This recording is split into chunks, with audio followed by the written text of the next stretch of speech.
Bismillahirrahmanirrahim. Assalamu alaikum dear students. Today we are going to learn about electronic configuration. Electronic configuration क्या है, ये हमें क्या क्या बताती है, ये आज हम सीखेंगे।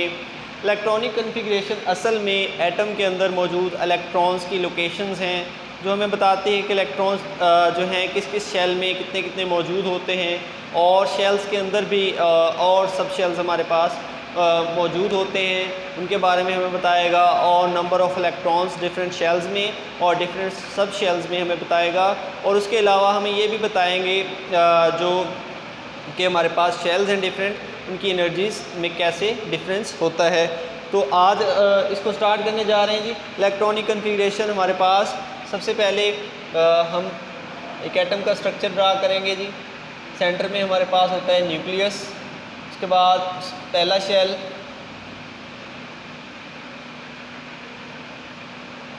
पहले शेल के बाद हमारे पास दूसरा शेल,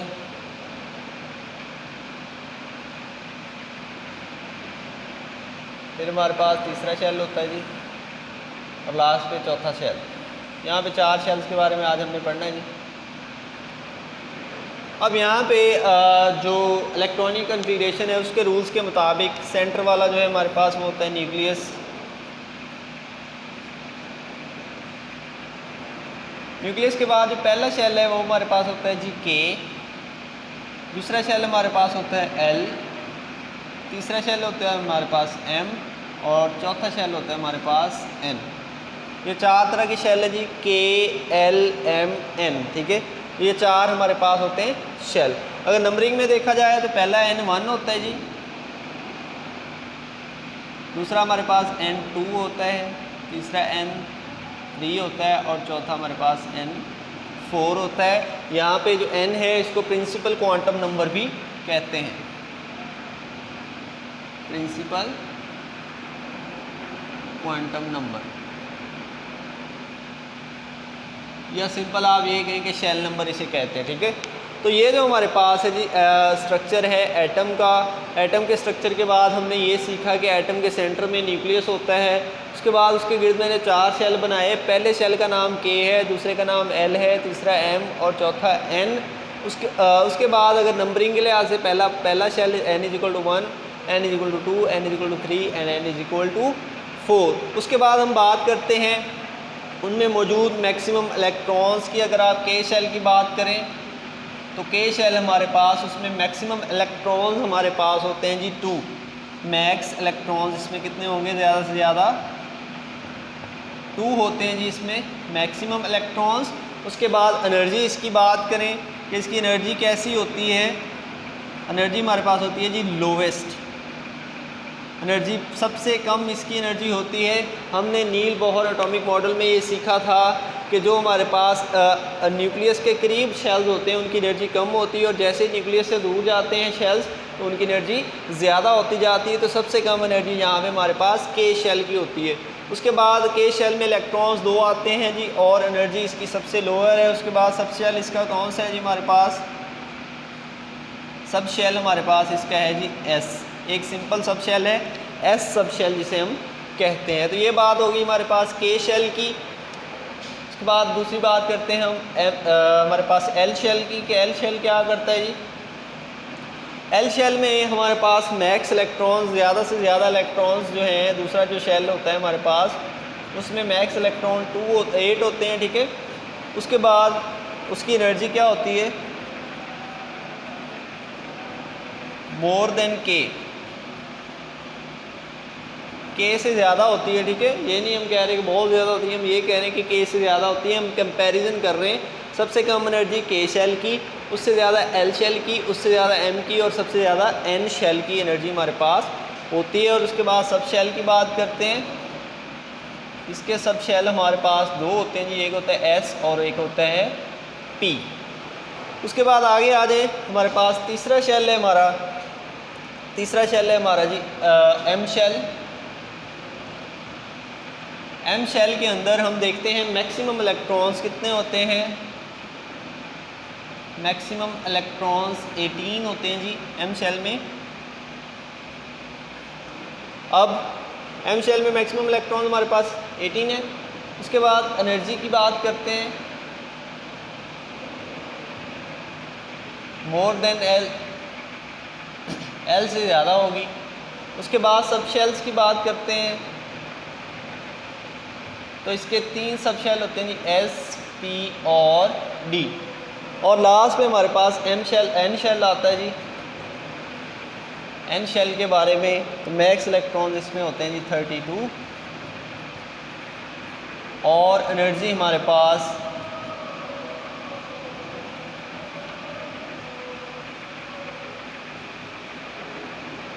मोर देन एम होती है। और लास्ट में हमारे पास इसके सब शेल्स जो हैं वो होते हैं S, p, D and F, ठीक है। अब देखें यहाँ पे गौर करें कि हमारे पास K shell, L shell, M shell और एन शेल का जो कंपैरिजन है कि सबसे लोएस्ट जो है या सबसे ज़्यादा करीब जो है न्यूक्लियस के वो के शेल होता है। के शेल में ज़्यादा से ज़्यादा 2 इलेक्ट्रॉन होते हैं जी और एनर्जी इसकी सबसे कम होती है। उसके बाद हमारे पास आता है जी इसके सब शेल, इसका सब शेल 1 है जिसे एस कहते हैं। उसके बाद एल शेल की बात की हमने कि उसमें ज़्यादा से ज़्यादा 8 इलेक्ट्रॉन होते हैं और एनर्जी इसकी के से ज़्यादा होती है और सब शेल 2 होते हैं जी, एस और पी। उसके बाद हमने बात की एम शेल की कि इसमें ज़्यादा से ज़्यादा 18 इलेक्ट्रॉन हैं, एनर्जी इसकी एल से ज़्यादा है और सब शेल इसमें 3 है जी, एस, पी, डी। उसके बाद हमारे पास एन शेल आ गया, इसमें ज़्यादा से ज़्यादा इलेक्ट्रॉन 32 हैं और एनर्जी इसकी एम शेल से ज़्यादा है और लास्ट में subshell s, p, d, f. अब अगली बात पे आते हैं जी, हमारे पास जो है एस सब शेल है। एस सब शेल में ज़्यादा से ज़्यादा 2 इलेक्ट्रॉन्स आते हैं क्योंकि ये पहला शेल है जिसका एस सब शेल है और इस पहले शेल में इलेक्ट्रॉन 2 ही आते हैं, तो एस सब शेल में भी हमारे पास 2 आते हैं। उसके बाद बात करते हैं पी सब शेल की, तो पी में ज़्यादा से ज़्यादा 6 इलेक्ट्रॉन्स हमारे पास होते हैं, 6 से ज़्यादा उसमें नहीं आ सकते, 1, 2, 3, 4, 5 यहाँ तक 6 तक, ठीक है, और उससे ज़्यादा नहीं आ सकते। उसके बाद डी सब शेल आता है हमारे पास, उसमें 10 इलेक्ट्रॉन्स आते हैं मैक्सिमम, तो 10 इलेक्ट्रॉन्स से ज़्यादा वहाँ पे नहीं आते। और एंड पे हमारे पास आता है एफ सब शेल, जिसमें आते हैं जी 14 इलेक्ट्रॉन्स। तो एक तरतीब के लिहाज से हम इलेक्ट्रॉन्स को पुट करते हैं। सबसे पहले हम एस सब शेल में इलेक्ट्रॉन्स को पुट करते हैं, जब इसमें 2 कंप्लीट हो जाएं फिर हम पी सब शेल स्टार्ट करते हैं, इसमें 6 कंप्लीट हों तो फिर हम डी सब शेल स्टार्ट करते हैं, इसमें 10 कंप्लीट हों तो फिर एफ सब शेल की बारी आती है। और अगर हम बात करें कि किसी भी एटम का स्ट्रक्चर बनाकर उसमें इलेक्ट्रॉन्स कैसे पुट किए जाएंगे, तो सबसे पहले उसके पहले शेल में इलेक्ट्रॉन्स आएंगे, 2 इलेक्ट्रॉन्स, उसके बाद उसके अगले शेल में 8 इलेक्ट्रॉन्स और फिर 18 इलेक्ट्रॉन्स, इस तरह उसकी अरेंजमेंट होती है। तो अब हम कुछ एलिमेंट्स के यहाँ पर सीखते हैं कि कैसे उनकी इलेक्ट्रॉनिक कन्फिग्रेशन लिखी जा सकती है। तो ये के, एल, एम और एन सब शेल जो है हमारे पास, और एस, पी, डी, एफ सब शेल जो हैं हमारे पास, इनके अंदर हम कोशिश करते हैं इलेक्ट्रॉनिक कन्फिग्रेशन इनकी लिखने की। तो सबसे पहले हम हाइड्रोजन की बात करते हैं जी। हाइड्रोजन का एटॉमिक नंबर होता है जी 1 हमारे पास। तो 1 एटॉमिक नंबर वाला जो है हमारे पास हाइड्रोजन है, उसका एक ही हमारे पास शेल होता है और एक ही उसका सब शेल होता है। ये जो मैंने 1 लिखा है 1, तो ये हमें यहाँ पे शेल को शो कर रहा है, और उसके बाद मैंने एस लिखा है तो ये सब शेल को शो कर रहा है, ठीक है। और उसके बाद मेरे पास जो इलेक्ट्रॉन है वो एक है, तो वो यहाँ पे लिखूँगा, ठीक है। तो इस तरह इसे लिखते हैं जी 1s1। तो यहाँ पे 1s1 इसकी इलेक्ट्रॉनिक कन्फिग्रेशन है हाइड्रोजन की।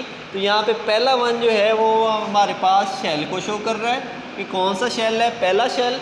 उसके बाद इसका सब शेल कौन सा है जी, एस है, और उसके बाद इसमें कितने इलेक्ट्रॉन्स हैं जी, 1 है। तो इस तरह इसकी इलेक्ट्रॉनिक कन्फिग्रेशन लिखे गए, हाइड्रोजन हैविंग 1 इलेक्ट्रॉन, 1s1 उसकी इलेक्ट्रॉनिक कन्फिग्रेशन है कि पहला शेल, एस सब शेल और 1 इलेक्ट्रॉन। उसके बाद हमारे पास कार्बन की बारी आती है, और उसकी बात करें तो कार्बन 6 है। कार्बन 6 के बारे में हम कैसे लिखेंगे, ऐसे लिखेंगे जी हमारे पास 1s2 के पहले शेल के एस सब शेल में 2 इलेक्ट्रॉन होंगे। उसके बाद पहले शेल में ज़्यादा से ज़्यादा आ ही 2 सकते हैं, तो उसके बाद हम दूसरा शेल करेंगे, दूसरे शेल के हमारे पास शेल में आएंगे जी 2 इलेक्ट्रॉन, 2s2, क्योंकि दूसरा शेल जो है हमारे पास उसके 2 सब शेल होते हैं s और p, तो s पहले कंप्लीट होगा जिसमें 2 इलेक्ट्रॉन आएंगे और उसके बाद p स्टार्ट हो जाएगा जिसमें फिर से 2 इलेक्ट्रॉन आएंगे। तो ये हमारे पास इलेक्ट्रॉनिक कन्फिग्रेशन है जी कार्बन की।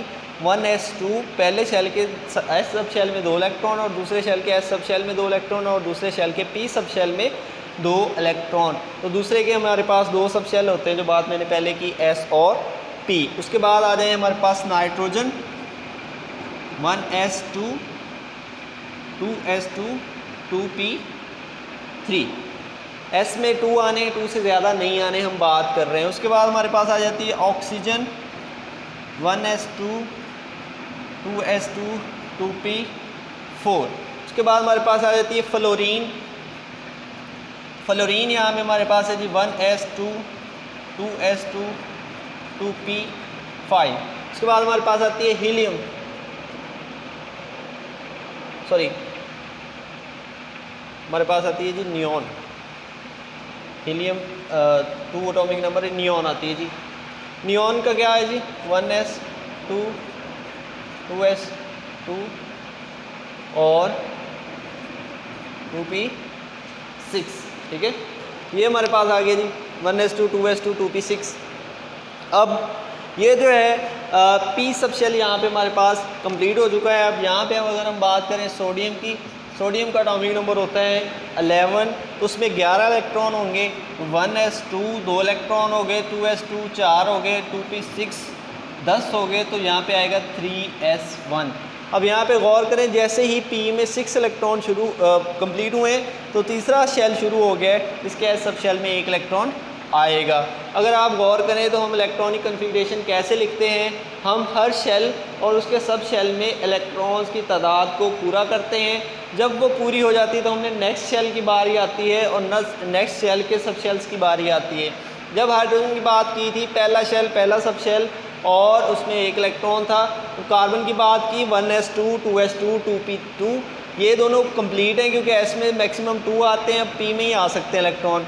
यहाँ पे गौर करें, इसके p में 2 इलेक्ट्रॉन्स थे, नीचे में 3, फिर 4, फिर 5, फिर 6। जब 6 कंप्लीट हो गए तो अगले का s स्टार्ट हो जाता है। तो कोई भी आपके पास एटम हो तो आप उसकी लिख सकते हैं। अगर हम क्लोरीन 17 की बात करते हैं तो वो आप इस तरह लिखेंगे 1s2 2 इलेक्ट्रॉन हो गए, 2s2 4 इलेक्ट्रॉन हो गए हमारे पास, 2p6 ये हो गए हमारे पास 10 इलेक्ट्रॉन। उसके बाद 3s2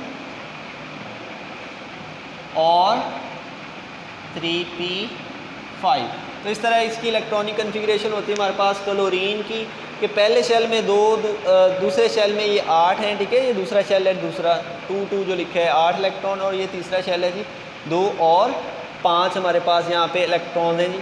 1s2 2s2 2p6 3s2 3p5। तो इस तरह आपने पहले 18 इलेक्ट्रॉन्स की इलेक्ट्रॉनिक कन्फिग्रेशंस याद करनी होती हैं कि किस तरह वो होती हैं हमारे पास ही।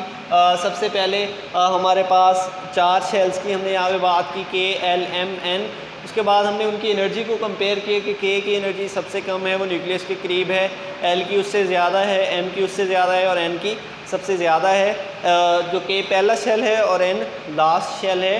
उसके बाद हमने बात की पहले शेल का एक ही सब शेल है जिसको S कहते हैं और उसमें मैक्सिमम 2 इलेक्ट्रॉन आ सकते हैं, और दूसरे शेल के 2 सब शेल हैं S और P, जिसमें S में 2 और P में 6 मिला के टोटल 8 इलेक्ट्रॉन बनते हैं। तीसरे शेल के हमारे पास 3 सब शेल होते हैं S P D, इसमें मैक्सिमम 18 इलेक्ट्रॉन आ सकते हैं।